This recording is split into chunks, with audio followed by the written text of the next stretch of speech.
Do you have any question? No, sir. Shall we start now? Yes, sir. Okay. Hello. Yes, please. I'm listening. Do you have any question?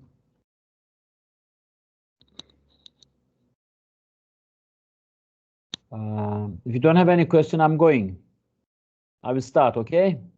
Yes, start. Okay. We are doing the chapter 25th, the production and growth. In this chapter, we are exercising the production function, the production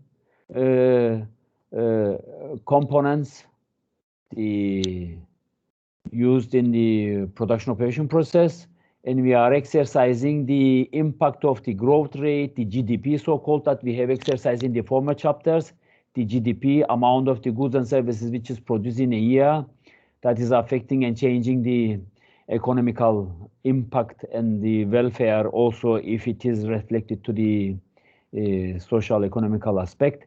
We are questioning now these components, so-called labor, land, human capital, natural resources, physical capital, available technology, labor, which is affecting and changing, and questioning the productivity. What drives the differences between the countries?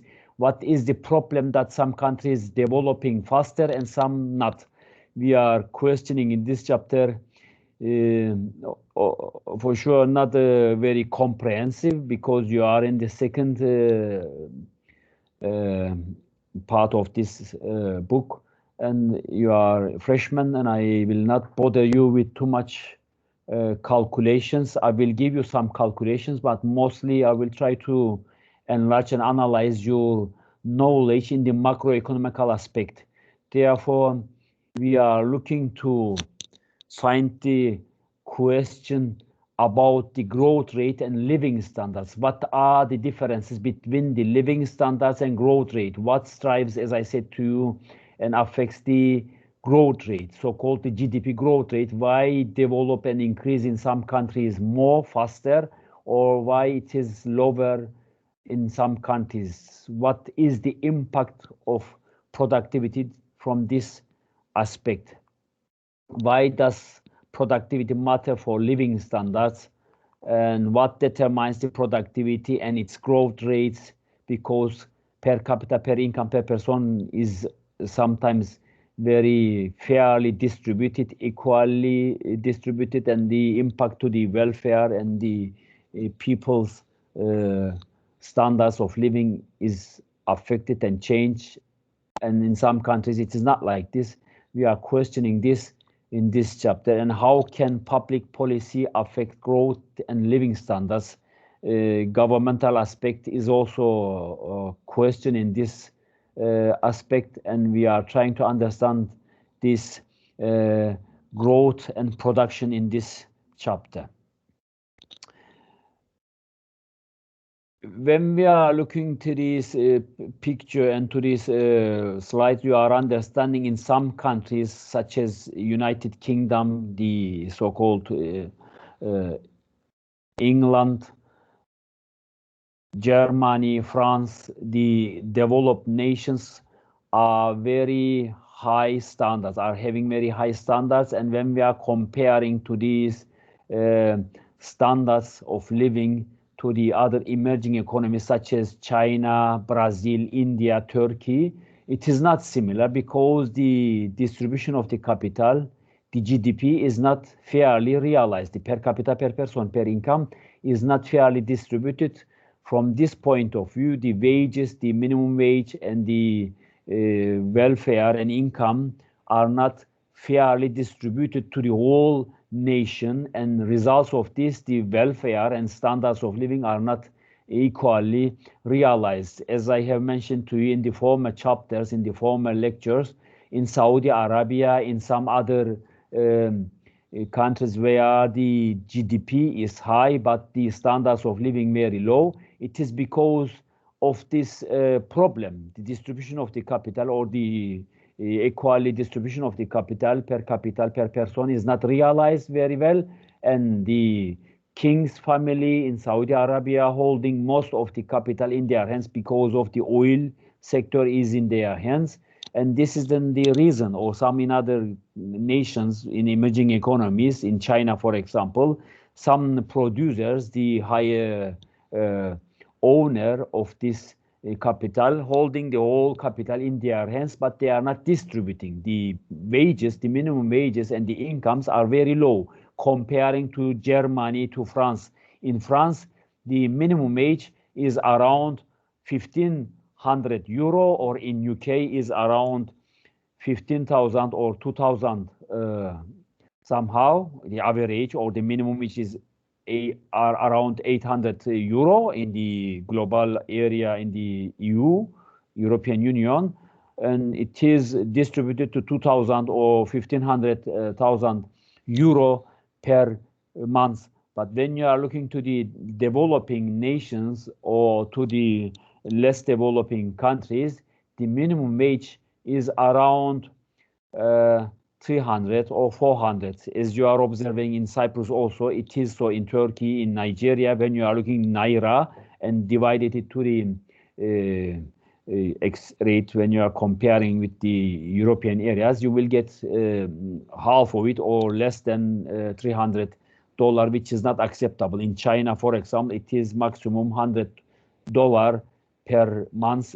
Mostly the workers or the employee are getting as a wages or salary, which is not acceptable. But this is life in Ukraine, in the Russian countries, the so-called ex-Soviet countries. They are also getting very limited and very low wages, and this is because of the distribution of the capital is not very fairly realized. As you are remembering the Soviet collapse, the oligarchs mostly collected the capital and hold in their hands, and the rest of the people are suffering actually, and this is not acceptable. And in this lecture we are questioning this, how we are going to improve this, and what is the impact of these factors of production which is affecting and changing the productivity.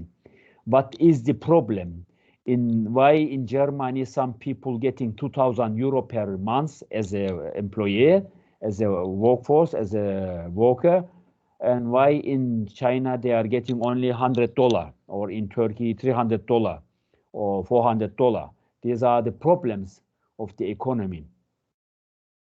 And this is, of course, not acceptable, as I have mentioned to you. And in these pictures that you are going to see, we are comparing these differences between the countries, the middle income countries, so-called Mexico, Indonesia, China, Turkey, the emerging economies, so-called the bridge countries, Brazil, Russia, India, China, and some other missed countries, Mexico, Indonesia, South Korea, South Africa. These are the countries where they are getting very low income, but they are actually in the leading position in the list of the top countries where they are getting the highest GDP comparing to the other countries. They are having a very high GDP where comparing to the other undeveloped or developing countries. They are holding relative very high GDP, but they don't distribute to the whole nation, and this is the problem. Because of this, we are questioning these factors of production and the productivity problem in this aspect. For sure, when you are getting higher income and higher living standards, your life expectations, your education, your comfortable life standards, everything to reach to the high standards is better in the developed nations, but it is weak and poor in the less developing, so-called the poverty nations. And this is not acceptable. We are all should force and try to make reasonable pressure on these direction for increasing and enlarging these wages, because such standards of living as you are observing in the African countries here is not acceptable, because you are also deserving to get higher standards of living and comfortable life and higher wages and higher incomes for surviving and maintaining your living standards into the developed nations, because we are trying to develop and enlarge our economical growth and as well as the socio-economical standards. And if only the economy is developing and the GDP is enlarging and increasing, this is not acceptable. This is not a acceptable model for prosperity and for development.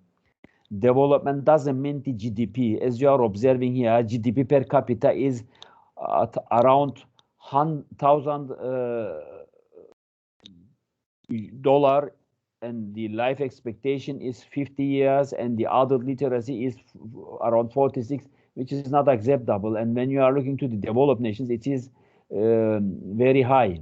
And when you are looking to the table here, you are observing in China, they are getting 6,000, in Singapore, 29,000 is 900, this is 30,000, and growth rate is around 5%.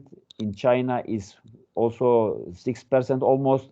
In Japan is 3%, Spain 3%. Actually, the sustainable model should be between 1.5 to 3% for the developed nations, and for the developing nations it can be more than 5 because of this catch-up effect. They are having more resources and they are having more capacity to absorb this production operation, which is less than the developed nations, and they are having more competitive structure for enlarging and increasing this production operation process. When you are looking to the United States, they are not able to develop and enlarge their economy and production capacity because they are always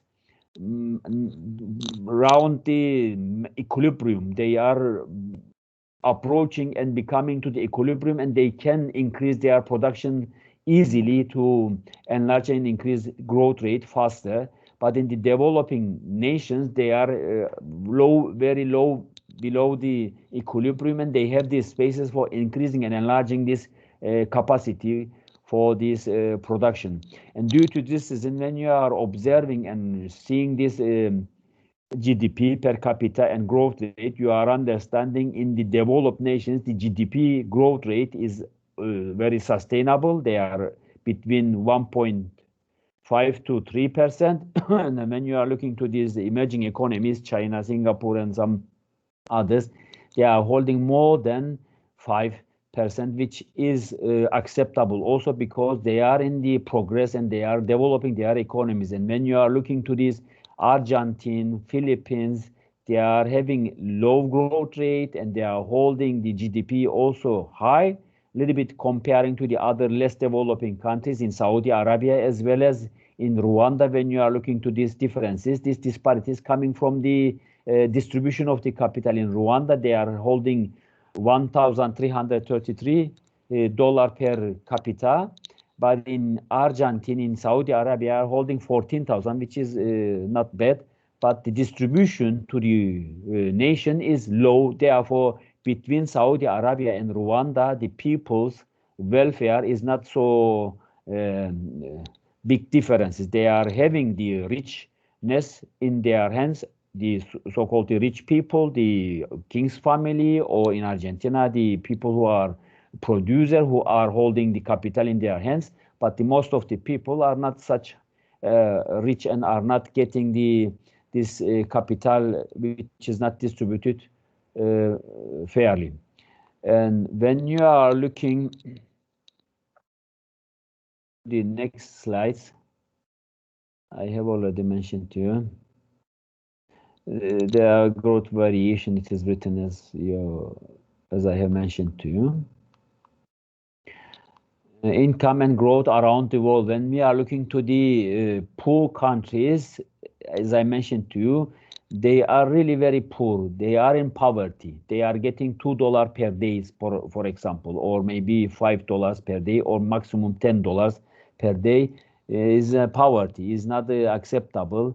In Singapore, for example, it was like this, but nowadays Singapore becomes very high. They develop very faster, and now they are very good in conditions. They are having the higher standards of living, and they are holding the most of the um, uh, capital, which is distributed fairly to the nation. Either they are in progress, and such the faster growing countries like Singapore is adopted these technology, high-tech production operation process, and accelerated their process for becoming more developed and prosperity in their countries.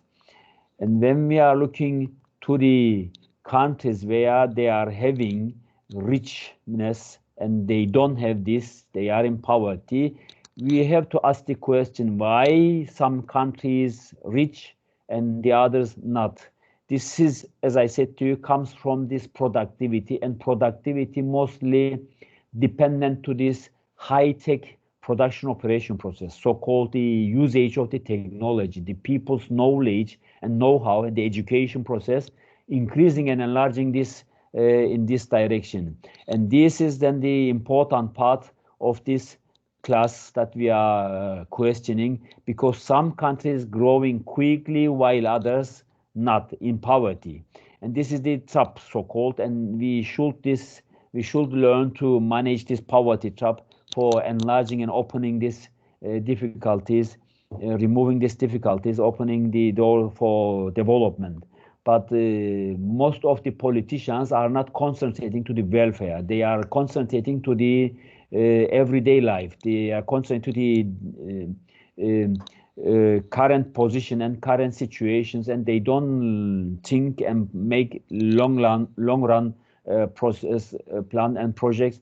And this is the reason why some countries are not very carefully adopting this plan and programs. Every new governments coming and bringing their own plans and projects, and this is then negatively affecting and changing the economy either. In normal conditions, the government policy and the state policy must be different.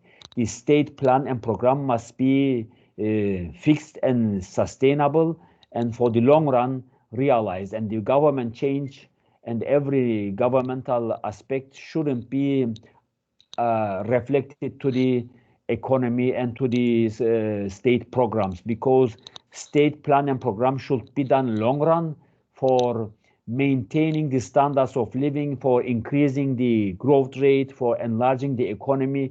But as I said to you, this plan, program, and measures continuously affected from these governmental aspects, because most of the politicians having these vote expectations, and they are trying to make short-run, let's say, programs or regulations for enlarging and increasing their popularity and their vote expectation, and this is not acceptable. When we are looking to this production function, you are observing here, we are having the land, labor, capital, and human resources, and natural resources. And this is the well-known production function, and Y represent the output. In bracket, L is the labor, so-called the workforce. K is the human capital or the capital, and H is the so-called the skill and ability of the people who are using the technology, and N is the natural resources, and the A here is the multiplier, the technology, which is affecting each of these components. And when you are looking to this technology, impact of technology is heavily affecting and changing the production or output. As much as the A is accelerated and increasing, this will then positively affecting the land, capital, human resources, and natural resources positively, and this will then reflect and increase the output. And from this point of view, we have to learn to manage this available technology, so-called the high-tech production operation process, and the human resources who are going to use this knowledge, because not only the capital or natural resources are affecting and changing the capital, but mostly the labor force who are holding the know-how in their hands, and the capital are mostly affecting and changing the output. Therefore, in many models, in Slow, in classical, in Keynesian economics, is represented with y as equal to a in function, or is the function of capital and labor, which is heavily affecting and accelerating this production operation process in this aspect, because labor is affected from the human capital, which means the usage of the technology or the know-how to use the technology, and the natural resources is so is either you are having this or you don't have it, because we are holding in our hands these scarce resources, and we have to learn to manage these natural resources in this direction. Therefore, the output is very heavily affected from capital and labor who are using this technology with the know-how, and this is affected from the available technology, and this then of course will be used in many models as accelerating and increasing the output, so-called the development or the growth rate. If you have any question, you ask me. If not, then we continue. I have here factors of production. Once again, the L is the labor force, the people who are using their work, capacity, their physical structure, their capacity. If they are muscle, they will use more. If they have knowledge, they will use their brain and use their knowledge and represent their workforce in the production operation process. And the physical capital is the amount of the capital which is going to be used in the production operation process. The human capital, as I mentioned to you, is the knowledge which is connected and dependent to the labor, so-called affecting the employee capacity, the skills workers acquiring through education, training, and experiences will affect and change the labor force. And the natural resources is either you are having in your country this or you don't. It is depending to the land, minerals, and other natural resources, gas, oil, and some others. As you are understanding currently, in around a decade in Syria, there is a war, and this is because of this gas, because of this natural resources. If in Syria there was no gas and no resources, nobody will be fight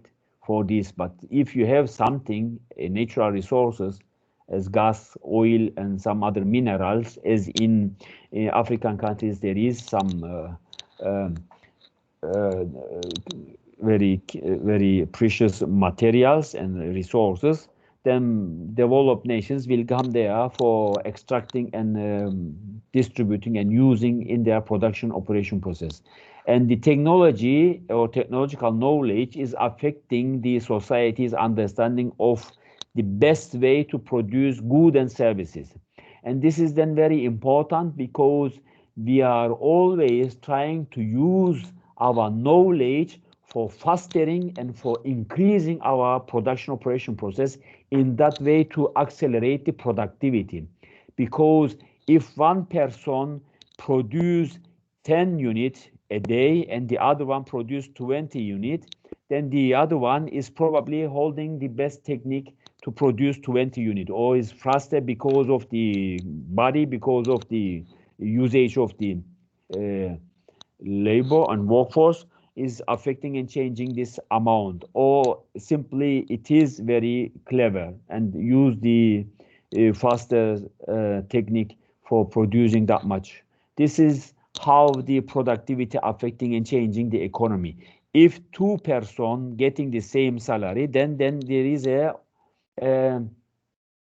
unfair payment for the, let's say, production operation process. Due to this reason, it is better to pay unit production salary. You have to produce something and get it paid with this. But in the production operation process, mostly they are paying the salaries regarding to the workforce, regarding to the employee, but not questioning the workforce capacity or per capita, per person who is going to get this money is not questioned whether it's desert or not, because if you are producing 10 units and the other one produced 20 units, they are also getting the same salaries, but in normal condition, it should be paid with the unit cost advantages. It should be paid regarding to the unit production capacity of the people in the printing houses or in some factories. This is considered because you are getting paid for per pieces, and every pieces that you are producing will be counted as 10 penny or 0.5 cent. Then this will be then at the end of the day will accelerate people's performance to increase and get more wages or more salary. Therefore, in some companies where these unit cost advantages is very important, should be paid regarding to this unit cost or unit production capacity of the people or the labor force. But in some places where they are using the technology, such as high-tech computers or high-tech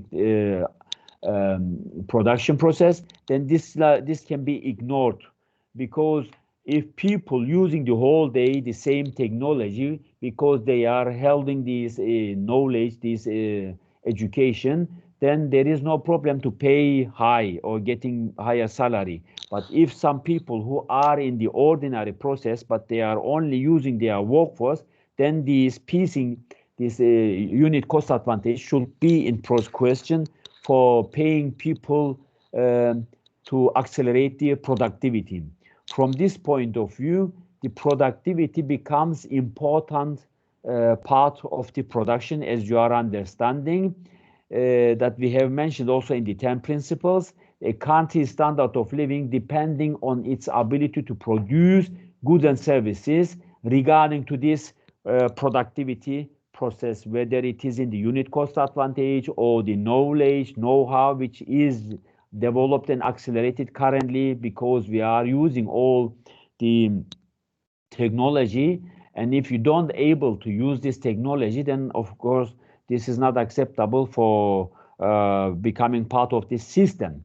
And due to this reason, we are in this century and in this current decade to use the technology very faster and very high level for becoming productive and for becoming successful in the production operation process. The ability depends on the productivity. The average quantity of goods and services produced per unit of labor input is the simplest, let's say, explanation for the productivity. Per capita, which is distributed, should be dependent to this labor input, which is given into the production operation process. And the Y is the real GDP, so-called the output, and quantity of output produced, mostly dependent to the labor, as I mentioned to you, and the labor is questioned from this direction. If the Y over L is the output per worker, then this will then gives us the performance of the output, or so-called the productivity. Output per worker is going to be questioned and analyzed, and as much as this capital is increasing or decreasing, which is affecting and changing the labor regarding to the usage of the technology, is affected and changed. So the productivity, the output per worker, then will be represented as Y over L, where the output will be divided to the labor, so-called the workforce, and this will then gives you the simplest estimation for the productivity. But this is not enough, because, as I said, the unit cost advantages must be considered in this direction. Some people will become very competitive and are producing more, very high relative to the others. Therefore, unit cost advantages and unit labor cost advantages should be questioned in this direction for becoming more competitive in the economy. Why productivity is important? Probably you are getting understanding from this point of view. When a nation's workers are very productive, the real GDP is larger and income is higher. The incomes are high because as much as you are enlarging the productivity, as in Germany, as in UK, the productivity, the unit cost advantage of the person, because they are using high-tech production methods in Germany, they are able to use artificial intelligence. They are working with artificial intelligence together and comparing their performance regarding to this aspect, whether they are having more contribution to the others or not, is in subject. And in the China, for example, every person who are getting employed just push the button, for example. They are putting only one part of the production. They are making very little contribution to the economy. Due to this reason, they are able to employ 10 person to accomplish this production. But in Germany, one person probably just using this technology and producing the products or goods and services without much contribution of the others. And one person performance in China probably is equal to the 10 person. Therefore, this productivity is in subject and is very important in economy. And when productivity grows rapidly, the living standards supposed to be affecting and becoming enlarged. This is the reason why in Germany they are getting $2,000 or €2,000, or in the United States or in the UK 2,000 pound or 5,000 pound, because they are having higher performance and productivity compared to the emerging economy workers. And this is the most important differences between the payments, because in the developing emerging economies they are only doing the very simplest effort and job, and it is not a very important contribution to the production operation process, and due to this they are getting very weak and very low payments.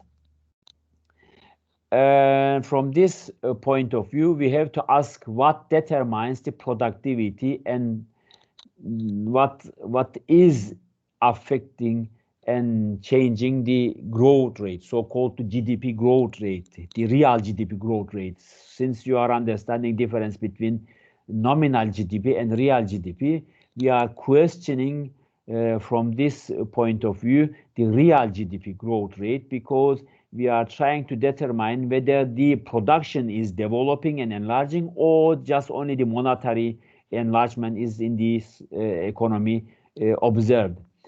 And the physical capital, as I have explained to you, is the stock of equipment and structures used to produce goods and services in the capital, where you are using this capital, because stock of equipment is dependent to this.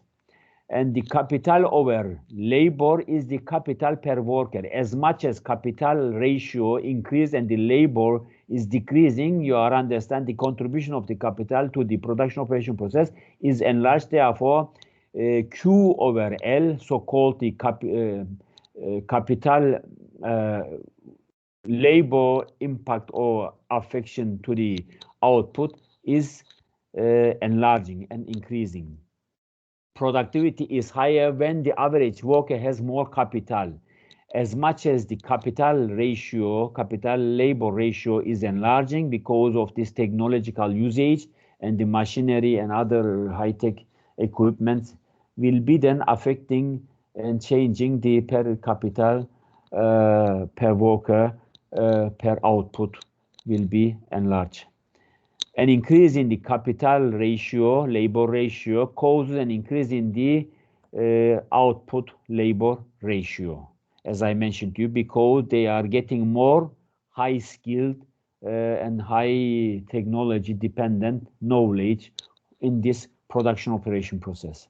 The human capital per worker, now then, the human capital, as I mentioned, is the knowledge and the skill for workers that acquire through education, through course, trainings, and experiences. And this will then also affecting and changing as much as the human capital per worker is enlarged, the average worker's human capital usage is increasing and enlarging, then this will then affect again the output per worker and increasing it. The productivity is higher when the average worker has more human capital, which means as much as the human capital, or so-called the human capital dividing to the labor is increasing and enlarging, then the Q over L is also enlarging, which means output per worker will become higher. An increase in the human capital, human worker, causes an increase in the output per worker, which means Y over L is enlarging. Q here is the Y, and Y is the output, and output divided to the labor will give the labor output, output per worker. And this is then affected from the human capital, either if the knowledge of this labor is enlarged and increased, because human capital, as you are observing, as much as it is in the nominator and as much as it is increasing, the denominator will become smaller and enlarging the amount of the output which is contributing to this production operation process. And the natural resources similarly affecting. Do you have any question? Hello? Yes, please. Ajay? Yes. I'm listening you. Okay. You have a question? Okay. Do you have a question? Okay, welcome. No question? Okay, shall I have to continue? Probably. We don't have question? Is everything clear? I think he unmuted himself unknowingly, I think. Is okay?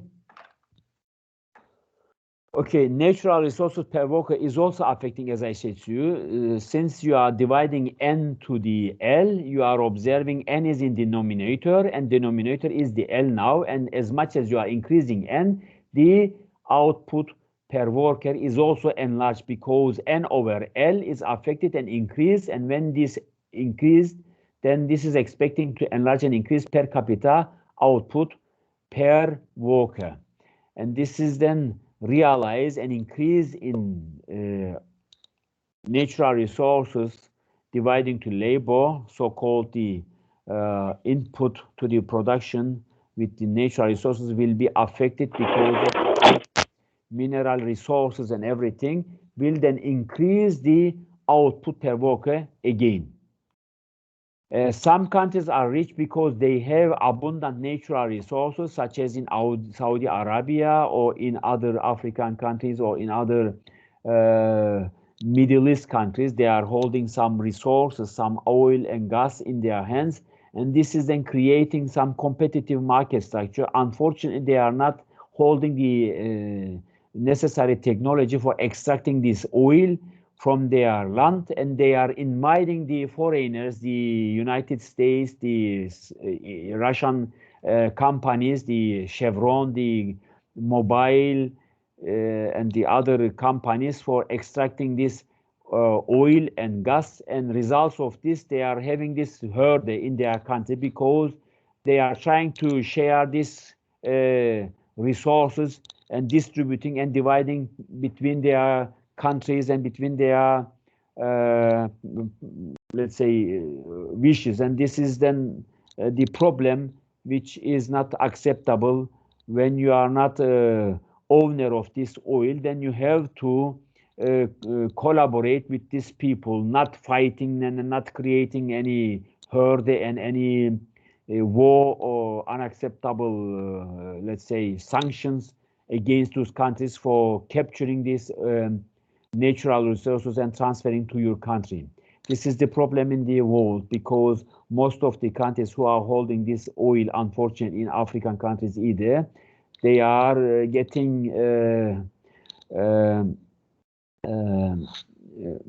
I don't want to say, but they are simply using their resources without any question, and most of the raw materials are transferred very low tax, without almost sometimes without tax. And when you are wishing to export your agricultural products or your own products in your country, they are putting barriers to you, but just only extracting your natural gas and oil and some other resources, they don't pay any, because they are extracting and they are transferring your resources to their country, and this is then the problem, because it's not acceptable.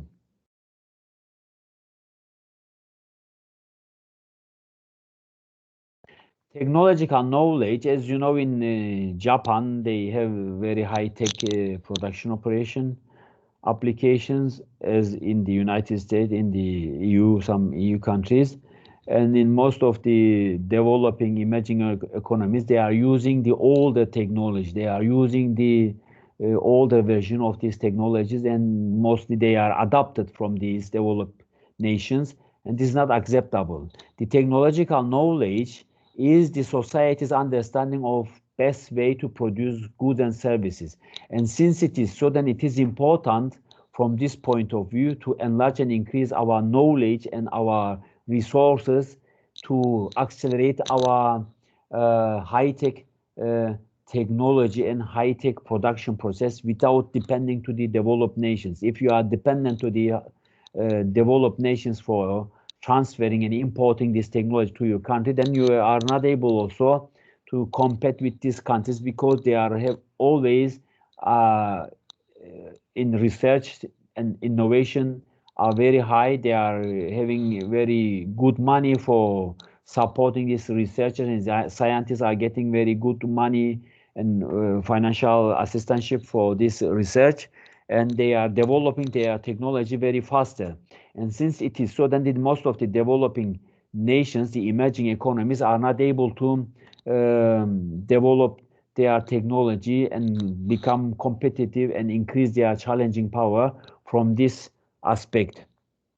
And the technological progress does not only mean a faster computer or high definition TV or smaller cell phones, but it is also important to use the knowledge that boosts the productivity. Therefore, you have to learn to accelerate your technology, and nobody sell you the best technology to become competitive or become challenging power to beat their or to become the rival of these countries. Therefore, it is better to develop this technology in your hands, in your countries, to become competitive and increase their challenging power. The Henry Ford, the assembly line, is the well-known. The technological knowledge refers to society's understanding, as I said to you, to produce goods and services, and human capital results from the effort people expend to acquire this knowledge, and both are important to productivity. Production function, as I mentioned to you, it is consists of land, labor, capital, and human resources, and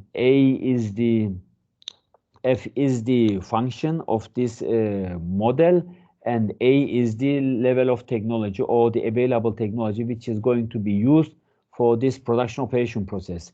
A will be multiplied with each of these, and as you are understanding, every multiplication will accelerate and increase this impact.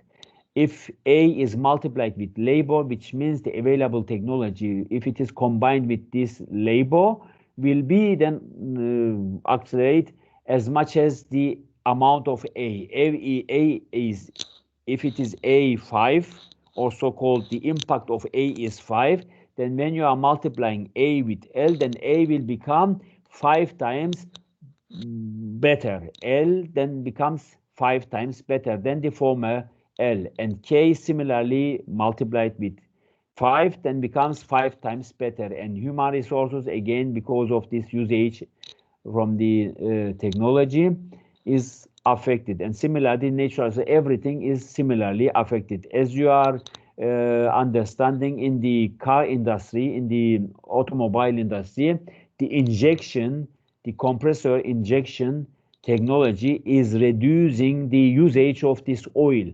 And when this injection is, especially in Mercedes models, if you are having these injections, which is currently in every car, this will then reduce the consumption of oil to the minimum, or the inverter air conditions or the apparatus are reducing the usage of energy to the minimum.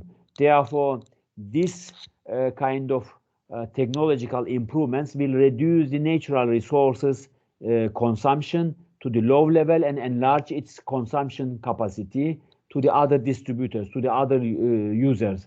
Therefore, if it is not high-tech production and not high-tech methods, then this will become more costly. For example, you have to use more energy to produce something. This kind of things affecting and changing the economy and, of course, the production of goods and services. The production function has the property constant returns to scale, as I mentioned to you. As much as this constant returns to scale is existing, the changing all inputs by the same percentages causes output to change by the percentages. This means if you multiply L with 5, the impact to the output is also 5. It is doubling it, or it is 5 times increasing it. If it is double it, then as you are understanding, the 2L, 2K, 2 human resources and 2 natural resources will double the output to the production operation process. Therefore, as much as you are accelerating this technological impact, this will then accelerate as much as you are accelerating and increasing these factors of production in the same direction.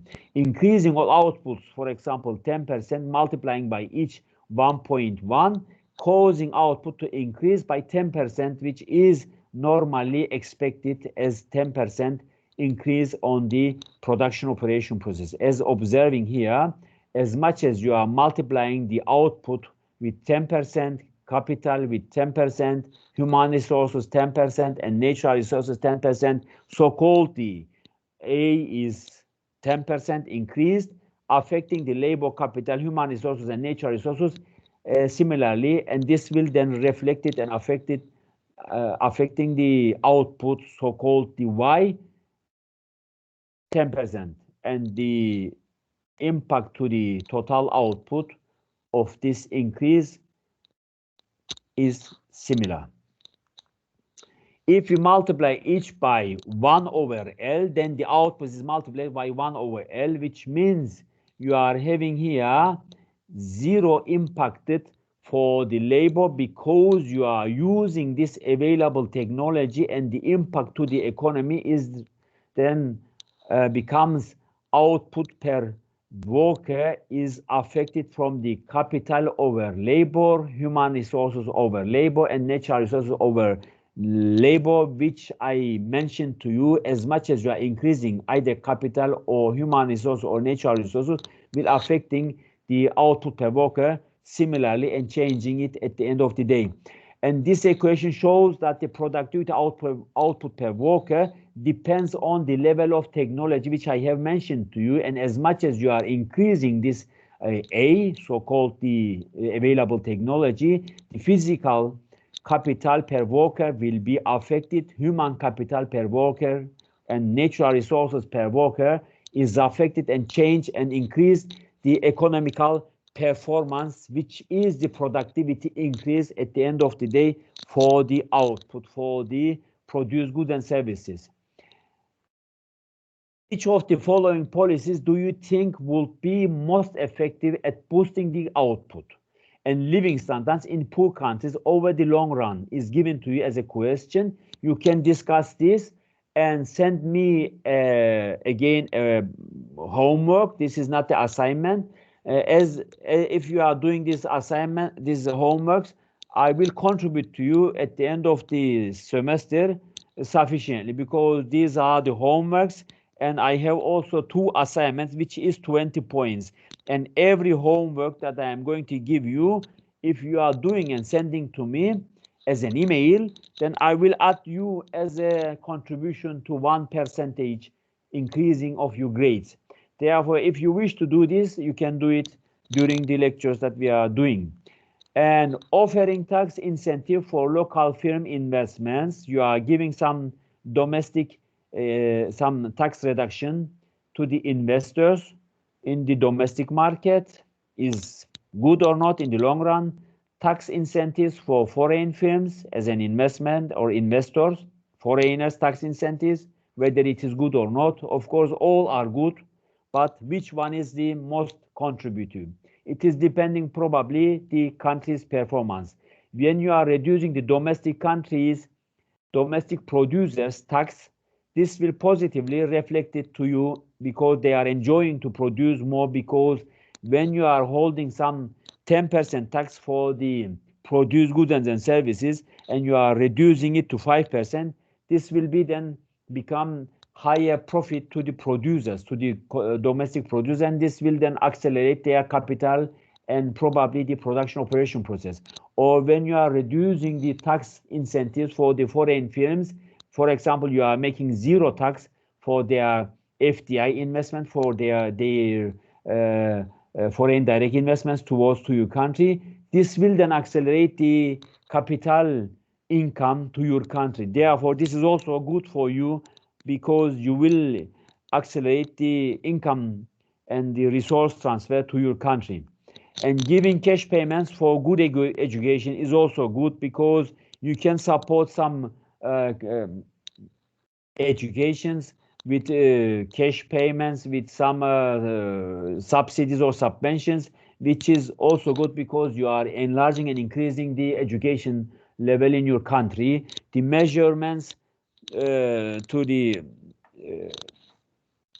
corruption is also good. You may reduce corruption by putting in front of the barriers to this corruption, or inspecting or controlling regularly to patrols or to the other measures for reducing corruption in the government, in the everyday life.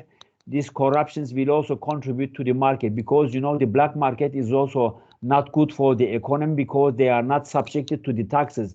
And if the produced goods and services is not subjected to the taxes, this is not reflected to the GDP. As I have mentioned to you in the first lecture, the GDP is the amount of the goods and services which is produced in a year, and it should be subjected to the tax. And if it is not subjected to the tax, and it is corruption in the market, there is a corruption in the market, and there is a black market without tax, you are paying some businesses or doing some businesses, then this is not good for the economy because this is black market. It is not reflected to the economy, to the GDP. And restricted imports to protect the domestic industry. This is also a very popular argument. You can put some barriers in front of the imports, some, let's say, quotas, some levies or tax for protecting domestic infant industries, because you are in the progress, you are in the developing market, you are in emerging economy, and you want to develop your economy by reducing this imports. Because if the developed nations industry coming to your country and you are not able to compete with this large scale or large size economies, then you are not able to become competitive or competitor in the market. The domestic market will be captured by these importers. Let's say you are producer of Milo in Nigeria, and Milo producer are in progress, but the Nestle products, Mars, Cadbury, Snickers, Milka, or Godiva, these trademarks are coming to your country, and you are not putting any tax to these companies for preventing the competition, for reducing their competition in the market. And this will probably large firms and large companies, and they can capture your economy and your producer very easily if you don't put any tax and any barrier in front of them for protecting the domestic market. The Milo producers probably will exercise problem if this is not realized. Such questions can be discussed in your paper, and you can tell us what to do. And you are allowing free trade without any tax restriction, or you don't allow because, or you allow, you put some barriers in front of them. Therefore, free trade against fair trade is also a problem in the economy. Therefore, you have to find best way for preventing or protecting the domestic marketers and letting some importers to come to your country, because you are not producer of everything. Therefore, this kind of things can be realized with some good regulations and promote your country without any problem. We are going to look to the long run now and questioning the productivity and living standards. The saving and investment is also very important, as you know from the former class that we have discussed, from the former semester. The saving should be equal to investment, and the saving amount should be around 15 to 25% in the economy, in the domestic market, for enlarging the investment to create more production, to create more production operation process, for enlarging the capital amount to the market. Since resources are scarce, we are dealing with the scarce resources, as you are understanding, then the production of some goods and services need some capital and need some resources, and this should be managed very carefully and should be managed in this direction for enlarging the production and, of course, the consumption in this direction to become competitive in the international markets either. Reducing consumption is equal to increasing saving. Since your consumption continuously increasing and you don't save anything, if you are getting, let's say, $500 per month and you don't have saved any 10% money to your future or for your future expectations, this is not good economy for the people as a whole, as a household holder. You should learn as a person to save some money for your future expectations, for your future desire, and for your future generation. Therefore, this saving rate will be collected in banking sector and create some capital to the entrepreneur who are going to increase and enlarge the economy. Therefore, if you consume only, if you are the consumer nation and you are not saving anything, you don't have investment capacity. You don't have anything to transfer to the saving and investment to the production operation process. Therefore, it is not good to the economy. This should be balanced, as I mentioning. The diminishing returns and the catch-up effect. The diminishing returns becomes also very important, because you know that the production operation process has the diminishing returns. You can put the whole capital and expect to get the same capital and same returns. You put some capital and you get some low return, because the capital and the labor are not equally distributed and are not equally contributing to this production operation process. And results of these diminishing returns exist in the economy, and we have to learn to manage and do something for balancing the economy at that level where it is in the optimal usage and optimal performance realized between the capital and labor. The diminishing returns to capital, as I mentioned to you, K rises, the extra output for an additional units of K is falling, because you are not expecting that this capital that you are using $100 is returned to you as $100 again. This return will become to $80 probably.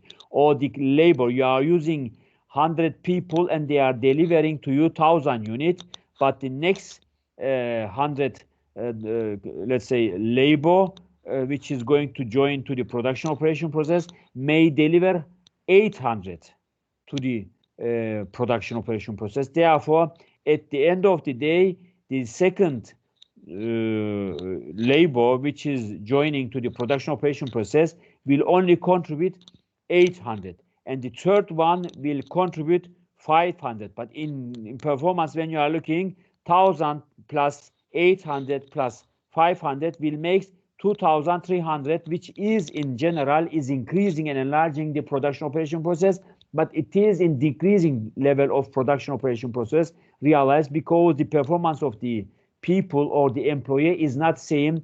Therefore, the contribution to the total output is also decreasing. Due to this reason, we are talking about the diminishing returns to capital for the output is realized when we are using this in the production operation process. We will exercise this, and you are going to see this on the graphic. As you are looking here, we have the production function graphic here. When you are looking, the production function, as you are observing, is somehow dependent to the output and the capital labor ratio. As much as you have question.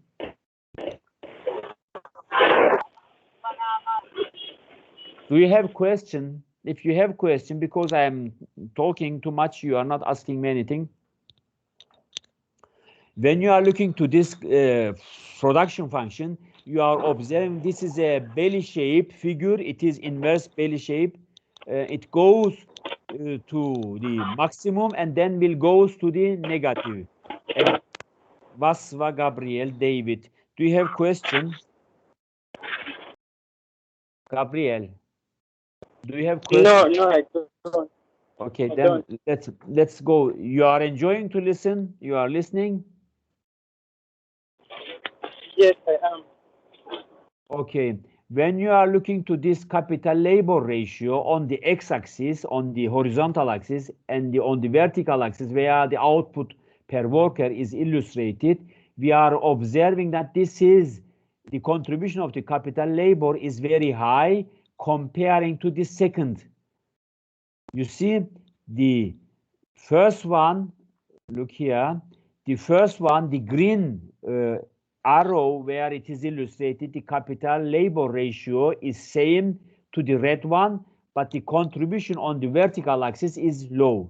The first green contribution output per worker is very high in the first green level, green arrow illustrated output regarding to the red one, because they have the same capital labor ratio on the horizontal axis, on the x-axis, but its contribution, as you are observing, is diminishing. This is because of the output per worker is decreasing because the capital labor ratio contribution to the total production is decreasing. Amount of increase realized, and this is the reason emerging economies developing faster, because they are working below the economy, below the equilibrium level, or well below the equilibrium level. But in the developed nations where they are working, approaching to the optimal position where it is coming to the maximum level, as you are observing to this red line going to the optimum, they are having the very less contribution to the economy, but its usage, the capital labor ratio on the x-axis is same as the green one. Green and red arrows on the vertical, on the horizontal axis, on the capital labor axis is same, but its contribution to the output is low, as you are observing. The green arrow on the vertical is very much comparing to the red one on the vertical, because on the red one the output is very small. This is because of these diminishing returns.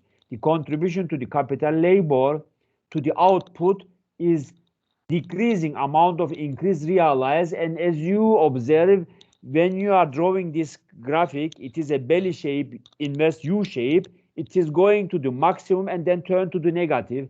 Therefore, we have to determine where to stop for producing something in the production operation process. Do you have any question about this graphic? If not, then I will continue. No, sir. Okay, the catch-up effect then comes from this point of view. As I mentioned to you, poor countries realize at the green lines, at the green arrows, because they are progressing very faster, and they are having the space in the production operation process to develop faster, because they are using this capital labor ratio and creating more output. But when we are looking to the developed nations, so-called rich nations, they are almost reaching to the top level, so-called the maximum level or the optimal level. This goes to the green arrow, and they are performing very low contribution to the production operation process. When you are comparing the vertical axis contributions between poor and rich, you are observing the poor countries' growth. The larger green arrow is comparing to the rich countries' growth. This red arrow, which is very small, is of course questionable because it comes from the diminishing returns. In rich country is absorbed everything, and they don't have any space to absorb this production, and the performance of the capital labor ratio is low comparing to the poor countries. And this is then the reason why developing emerging economies currently growing faster than the developed United States, UK, and some other Germany, and they are having more space to increase and enlarge their economy and become the challenging power in the global market. This catch-up effect, as I said to you, is important because of this capital labor ratio is higher in the developing nations, and it is lower in the developed nations because they are already approaching to this optimal level. And when we are looking to the 1960, 1990, the United States and South Korea devoted similar share of the GDP to investment. So you might expect they would have similar growth performance but growth was less than 6% in Korea and 2% in the United States because of this diminishing returns, as I mentioned to you. The explanation of this is the catch-up effect because the capital labor ratio was smaller in Korea and the United States than the United States. Hence, the Korea grew faster, as I have mentioned to you, because of this contribution to the output per worker. And when you are looking to the investment from abroad, then we have another problem. To rise the capital labor, the productivity, wages, and the living standards, the government can also encourage foreign direct investment because we are in need in the developing nations for enlarging the capital labor ratio, and we are inviting the people to our country to enlarge and increase our economy because we are in need, because we don't hold in the hands this capital. Due to this reason, most of the developing nations, the emerging economies, inviting this FDI investment, so-called foreign direct investment, because these investments are important for our development. But when you are looking to this aspect, we have to question what kind of investment we have to invite to our country, whether we are inviting the FDI investment or foreign portfolio investment. FDI investment or foreign direct investment is owned and operated by the foreign entity, which is not good contributing as much as the foreign portfolio investment, because foreign portfolio investment is collecting and inviting the foreign money, but will be operated by the domestic producers and domestic people, domestic residents. And this is the reason why the portfolio investment more contributing to your performance and your development, and foreign direct investment, as you are observing, it is owned and operated by the foreign entity, and this is not good much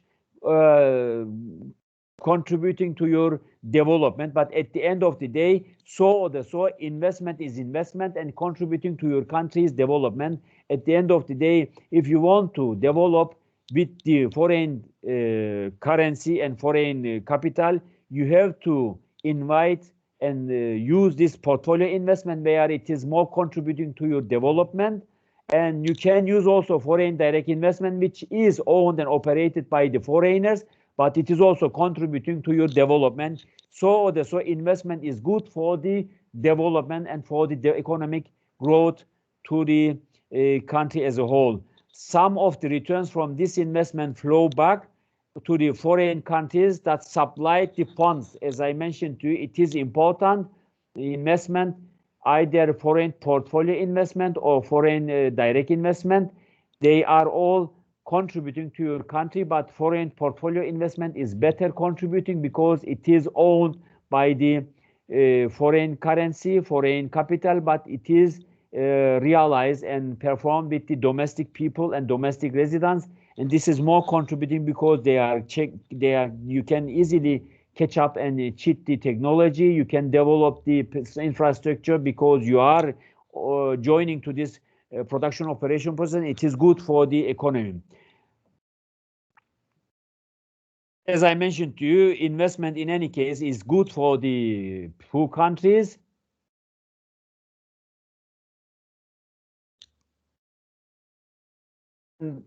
Cheat the technology also. Government can increase productivity by promoting education, investment in human capital. And as I said to you, it is very important to realize this kind of investments for enlarging and increasing this infrastructure for becoming more competitive in the economy. Investing to the human resources, to the know-how, to the knowledge is important because it involves a trade-off between the present and future. And spending a year in a school requires sacrificing a year for working and not getting these wages. But as I have mentioned to you in our former lectures, this is also no problem because when you are graduating from the university, you will probably get employed with the higher salaries, with the higher income, and this spending years which is not working and you are paying for your school fees probably comes to you easily because you are collecting much easier than the ordinary employee where they are working for the minimum wages and they are getting these salaries for their existence. And healthcare and expenditures is the type of investment in human capital. Is healthier workers are more productive because when you are getting higher salaries and getting more money, you will enjoy to consume better nutrition and better standards of living and comfortable life, and this will then contribute to your performance and your productivity. You work well, you sleep well, you get feeding your babies yourself well, you caring your health care, and you perform well. This is the reason you have to get higher standards of living for the wages, for the workforce, for increasing the productivity, because unhealthy and poor nutrition and poor welfare people are not performing well. And this is the reason why in some countries this is realized very well in the so-called Great Britain and in other countries where they have this industrial revolution. They realize this and they now performing this and distributing part of this salaries to the workforce for increasing and enlarging the economy sufficiently. In developing nations, in the emerging economies, unfortunately, they don't care the employees' performance. They are workforce healthiness or living standards. They are just considering their performance, but people who are hungering and who are not happy are not delivering good conditions, in not delivering good performance, and the productivity is decreasing. Therefore, this kind of things must be carefully treated. When we are looking at another subject, the property rights and political stability, it is also very important because the property rights is the use right or the ownership of these equipments will give you the right to use as much as you are wishing in this direction, that you are increasing and enlarging your performance. Therefore, property rights and the ownership is also becoming very important in the economy for performing high standards and performing better productivity in the production operation process. Markets are usually a good way to organize economic activity. The price system allocates resources to their most efficient usages. Of course it is so, but it is dependent to this property rights. It requires the respect for property rights, the ability of people to exercise authority over the resources they own is becoming very important in the economy because they are using their property rights, they are using the rights that they are having in their hands and delivering in this direction to increase and enlarge the economy to become more prosperity and to become more developed. In short, the stronger the private property rights system, the better the economy is at efficient allocating resources and expanding wealth creating opportunities. And private property system gives the exclusive right to individuals to use their resources as they see fit and to voluntarily transfer them. Therefore, the property rights becoming very important in this aspect. In many countries, in poor countries, this justice system doesn't work well because contracts aren't always enforced and fraud, corruption often go unpunished, and in some firms must bribe government officials to permit. Therefore, it is not good in some countries where they don't allow these property rights to realize the necessary antidotes for the production operation process. And political instability is also another problem because political stability or stable economical structure giving the, let's say, structural performance and the foreigners more reliable existence of the economical progress, because if you don't have this political stability, sorry, and you continuously having this political hurdle and problems, government collapse, real elections, these things are affecting the economy very heavily. Therefore, political instability is not good also as much as the property rights, which is affecting and changing the economy in future. When people fear the capital may be stolen by criminals or corruption in the economy is existing because of this political instability and corruption and some other hurdle existing in the economy, this will reduce the investment capacity. Neither FDI investment, foreign direct investment, nor the foreign portfolio investment, which is coming to your country, to your residence, is negatively affecting the economical progress, and this will then causing some lower living standards as a whole.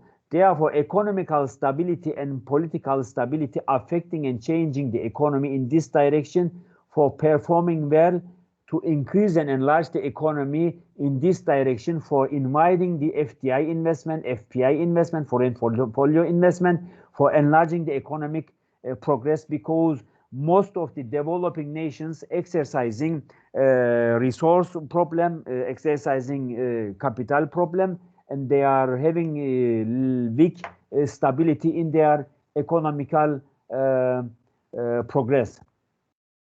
When we are looking to this direction of the politics and the trade, we are coming to the free trade, and free trade and fair trade must be dividing to each other. Free trade is the trade where you are letting the people come to you without any limitation, without any border, without any measure. But free trade with fair trade is more realistic approach because you are putting some barriers to the importers for preventing your infant industry or so-called the baby industries that they are developing in your country, because you are not letting the people come towards you without any barriers is not the only solution for development. Therefore, we are making some restrictions and some definitions again in this direction.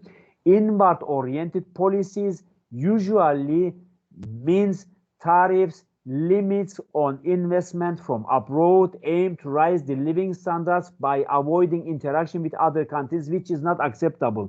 You have to put the barriers in front of the import, but not that way to limit your consumption and limit your development. Some products which is not existing in your country should be allowed to come to your country without any problem, or if it is expensive to produce in your country, you have to let people to come to your country to produce and consume it without any problem. And some problems and some other political aspects which is oriented with the outward political trade policies, then this will then let the people who are coming from other countries to enjoy to come to your country to investment, to create some investment, to cause some investment to your country and promote integration with the world is becoming more eligible. Therefore, outward-oriented policy is more eligible and more acceptable for the free trade, because inward-oriented policy is not good, because it is preventing the, like North Korea, preventing the interactions between the countries, which is not good, because we are not the producer of all products. We have to let the people who are producing cheaply, they have hold their, they are holding their in their hands these competitive market structure and comparative advantages, and then they may enjoy to come to our country without any problem. But if you are more competitive in your market, you are holding in your hands these products, use resources, and you want to become competitive in the international market, then you have to promote these sectors for becoming competitive in this direction. Therefore, outward-oriented policies is becoming very eligible, because you are supporting your competitive markets, your domestic markets, and you are also letting the markets, these importers who are not able to produce in your domestic market, will then enjoy to import to your country, will then enjoy to come to your country, and you will then also support the consumers who are ready to buy some cheaper and good products, and you are also supporting your domestic marketers, domestic producers with this direction. Therefore, outward-oriented policies becoming very eligible in the international market. And the trade can make everyone better off if it is realized. Outward-oriented trade policies, where the competitive market structure and comparative advantages is realized.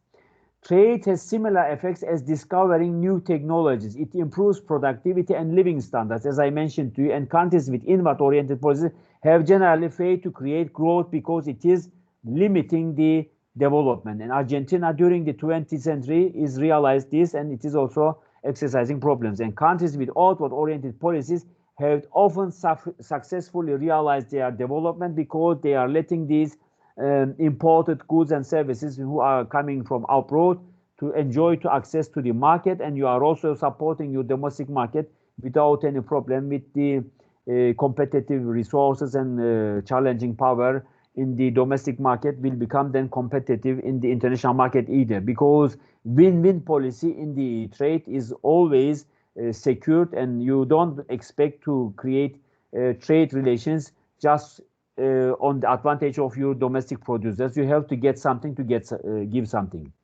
Therefore, South Korea, Singapore, Taiwan enjoy this kind of applications in the history. And research and development, R&D, is also very important. As I mentioned to you, the technological progress is the main reason why living standards rise over the long run, because of this R&D, research development, is very heavily applied in those countries that I have mentioned to you also, to create sustainable economical models.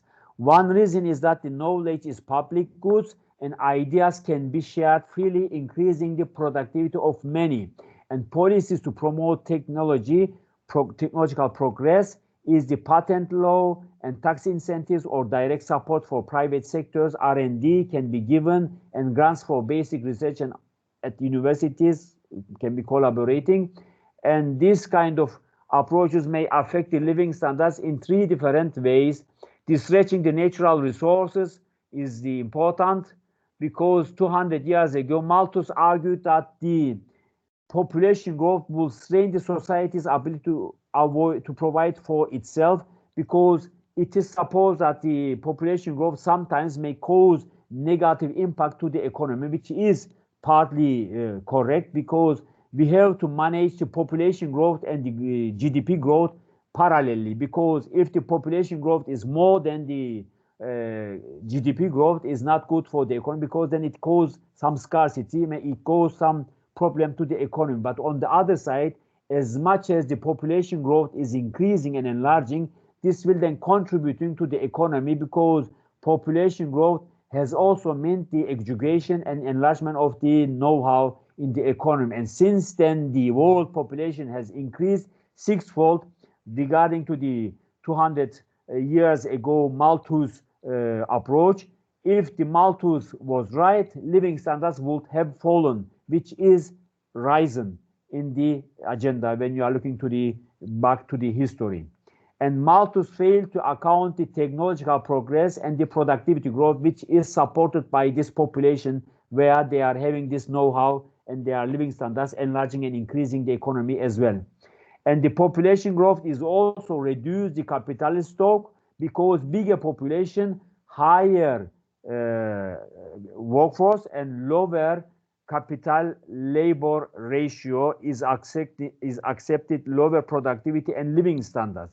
And this applies to human resources, so-called the know-how, as well as to the capital.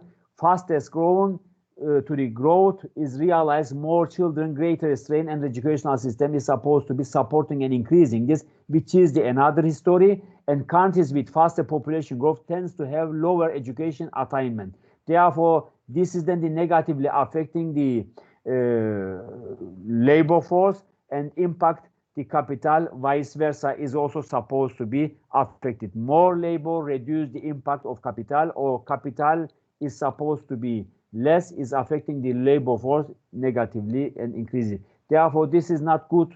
And another application and aspect to the population and the growth relations. And the other one is the reducing the capital stock is supposed to be the population growth. To combat this, many developing countries use policy to control the population growth, because as you are understanding, in China, one-child policy is already not anymore in existence. Contraception education availability, and promote female literacy to raise opportunity cost of having babies. And this is then the other aspect to the economy, because sometimes it is positively affecting. It depends the people's aspect and consideration. Sometimes population contributing, sometimes not contributing. It depends how you are going to use this population growth, whether it is positively directed because you are supporting the education and increasing the know-how in the economy, and results of this, the economy is becoming higher, and production operation process become faster, and the consumption also, because of the population, is increasing and enlarging. These kind of things must be in question. More scientists, investors, engineers, blah blah, is supposed to be realized. If it is in this direction realized, and then economic growth is also expected to become faster in this direction. Growth rates increase as the world's population increase, as you are understanding when you are looking to the population growth and the growth. It is in progress. Because of this reason, you may say population is not always negatively affecting the growth rate. It is positively affecting if it is used in the positive direction to increase and enlarge the economy in the usage of this capital labor ratio, which is increase the productivity.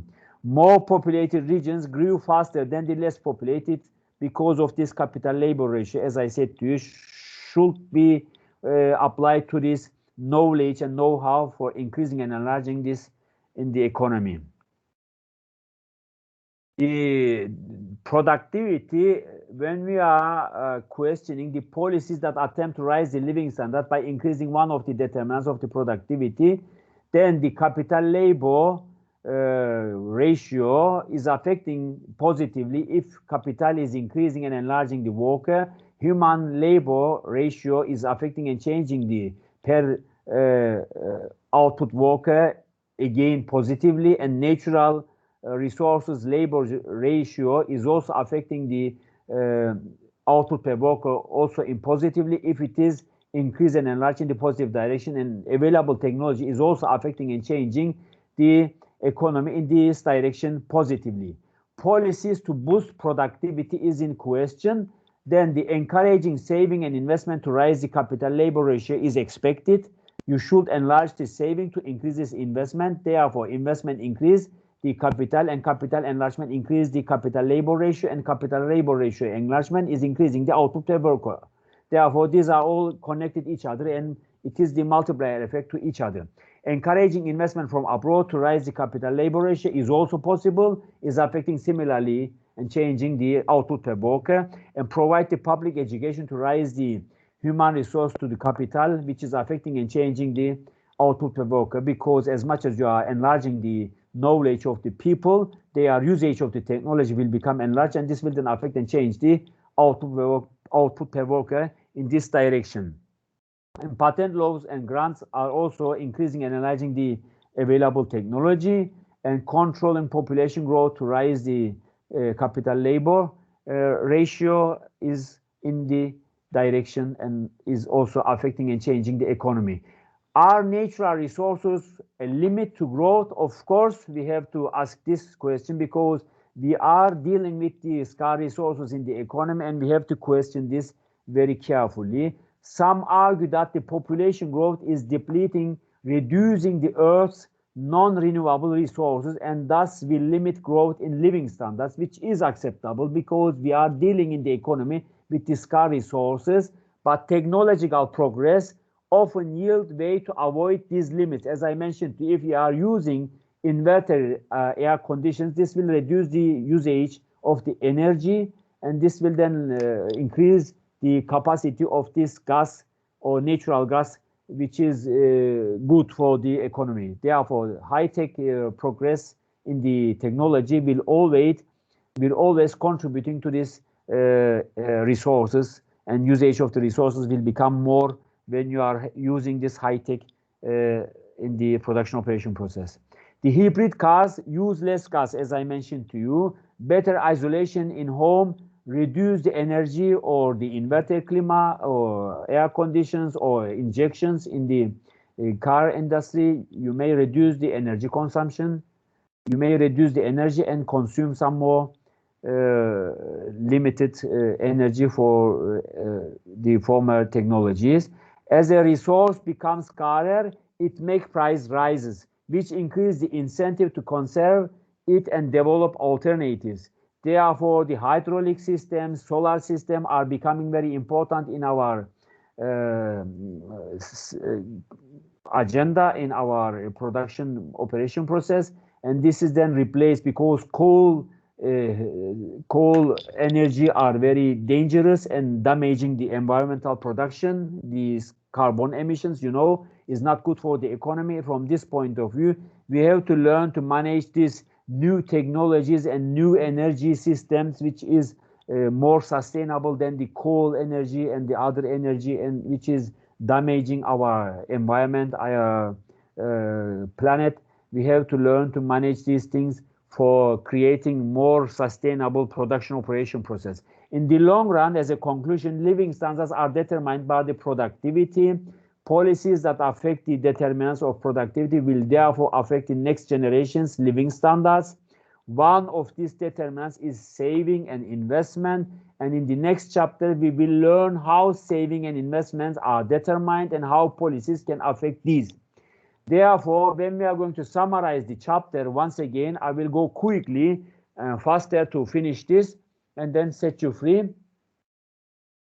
There are great differences across countries in the living standards and growth rates that you exercise in this chapter. Productivity output per unit of labor is the main determinant of living standards in the long run, and productivity depends on physical and human capital per worker, natural resources per worker, and technological knowledge.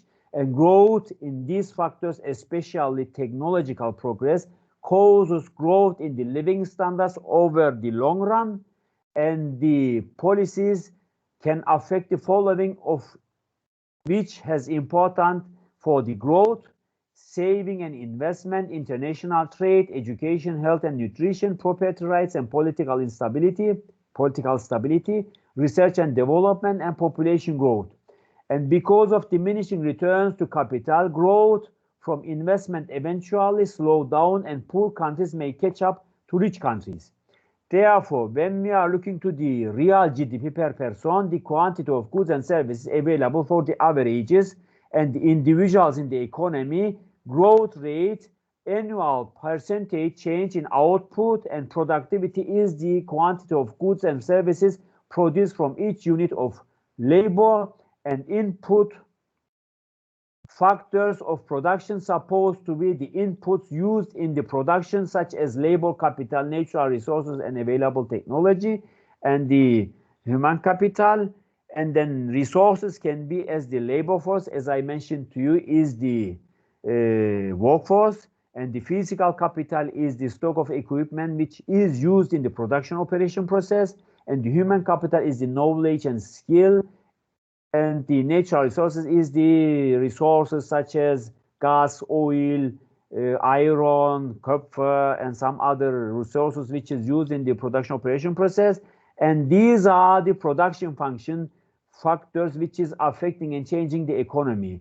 The relationship between inputs and outputs from the production can be then represented with this equation. Y, which is the output, is the A, which is the available technology, is the multiplier for the function of the capital, labor, human resources, and the natural resources, is going to be affecting and changing the economy as a whole, as much as the available technology is becoming multiplier and changing the output, as much as this multiplier effect, which is, if it is 2 times, then the output is expected to become double size. Therefore, from this point of view, the all factors which is affecting and changing the components of this function is affecting and changing the output, so-called Y, similar level. A is the available technology, and it is important to use in this direction where it is creating more productive and more reasonable goods and services to the economy. And goods and services supposed to be the produced goods and services from this given inputs.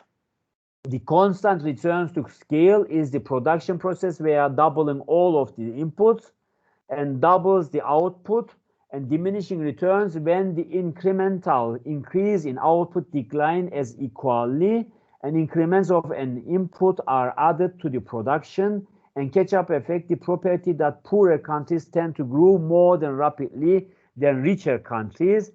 And foreign direct investment is supposed to be the capital investment owned and operated by foreigners, totally foreign people employed and used foreign capital, and the foreign portfolio investment, so-called the FPI investment, the capital is coming from abroad and will be used by the domestic people and residents.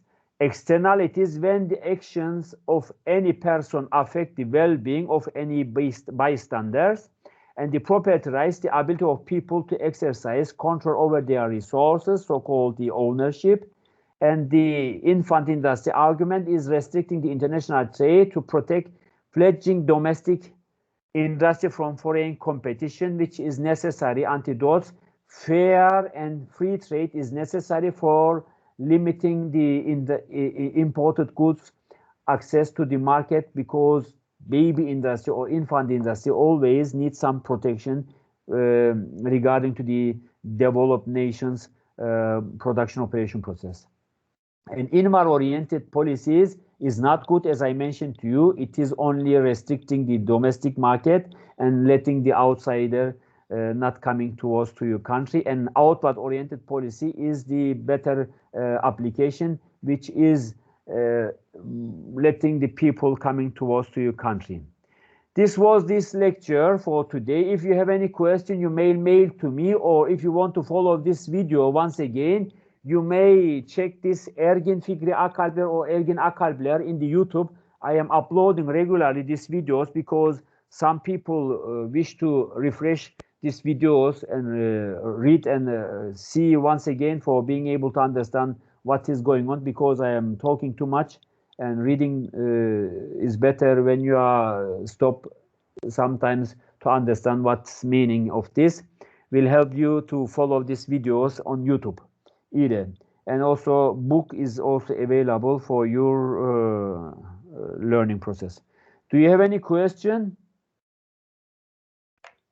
Oh, sure. Thank you for showing us the YouTube channel. We will check it. Okay, thank you very much. Then I'm going to finish this class. Next lecture, I will probably at the end of the next lecture, I will give you the first assignment, and then probably we will come to the midterm exams after then. Okay, if you have any question, you communicate with me. You said about the homework, like you get a homework.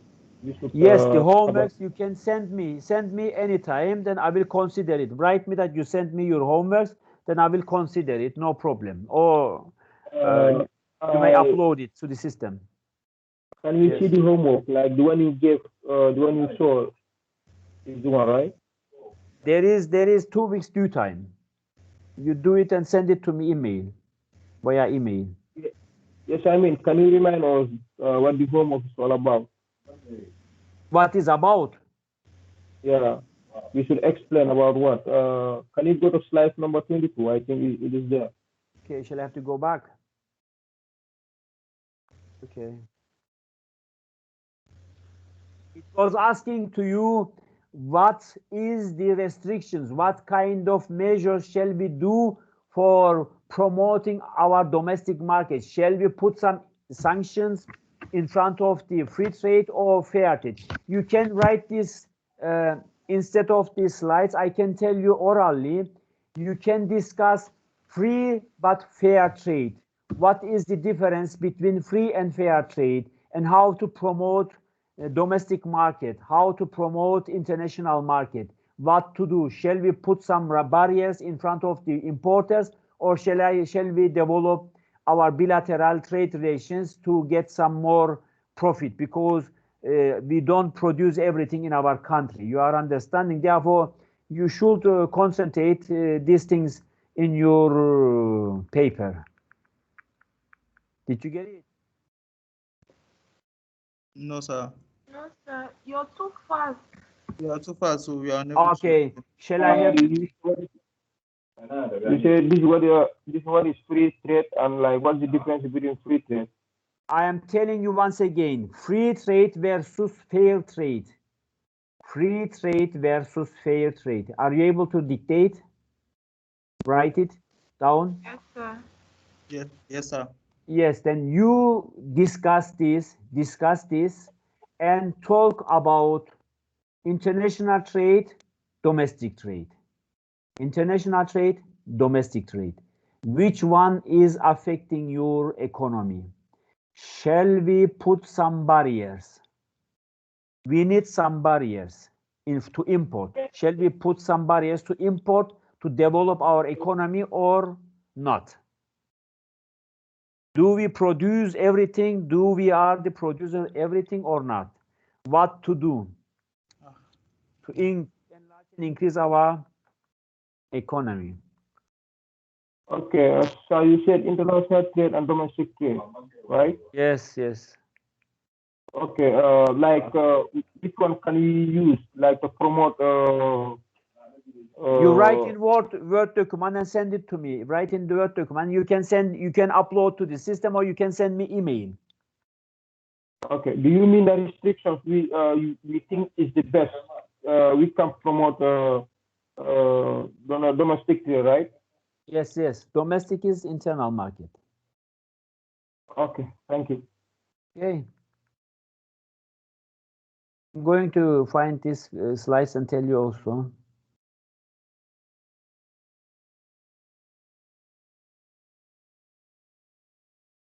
This one is it, isn't it? Free trade. Trade can make everyone better off. Page 37, slides 37, and also I have also here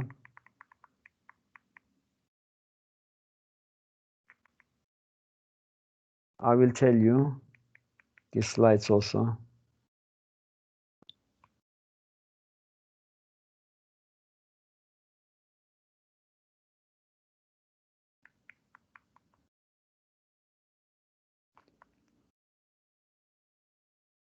You see this also example. You can use this also to your work.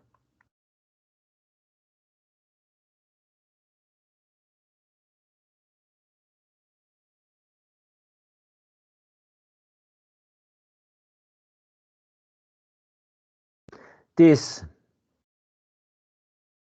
slide 21. Which of the following policies do you think would be most effective at boosting growth? You can discuss any of these also in your that I have written to you. Free but fair trade. You understand?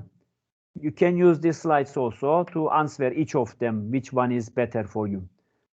If you don't have any question, then I will finish this. Thank you, sir. Okay. Thank you so much. Yeah. I appreciate your attendance. Thank you very much. Thank you. Thank you so much. Okay, thank you, sir. Bye bye.